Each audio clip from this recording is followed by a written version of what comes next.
Hello mga kalaagan! Welcome to my vlog! Ako i-share kani among pag-travel.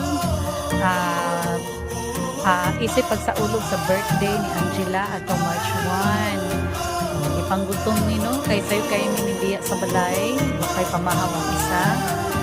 Sa may kadali i-share na ko mo ni among gian na dalan padulong dahil marulog mga kalaagan. Kay gusto sa among birthday celebrant na experience o gamit na makita niya ang facts o i-feel niya ang bugnaw sa palibot. Sa mga niyang taas kayo nagalo sa among kagian.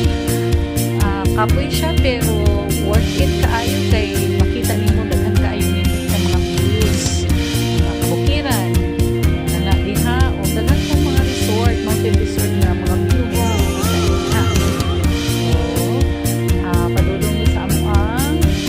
Destination hanggang taas sa pangabiyahe na pwede share niya ng mga resort na pwede po nato nga daagan. Din na ang sana siya Tamugan River nga source sa tubig diha madapit nindot kayo kay daghan po dito nagalapa o nangaliko. So okay, so murag ang akong mga sakop murag natulog na kay murag ikapoy din sila no sa biyahe.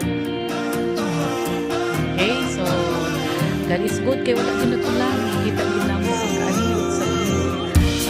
So daya ng biyahe at taas pa kayo naabday yung nakita diha monument ni Mama Mary taas kayo sa view. Tapos siya makita sa babaw din sa view.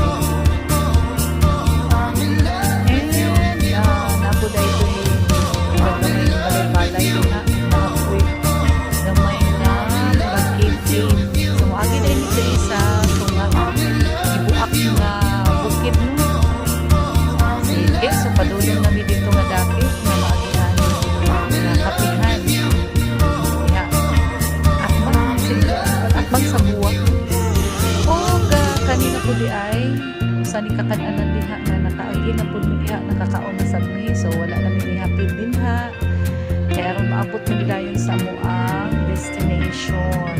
Okay so makita nato nga daghan pud ang nagabiyahe anang adlaw kay nindot man ang kasabay pod nagabiyahe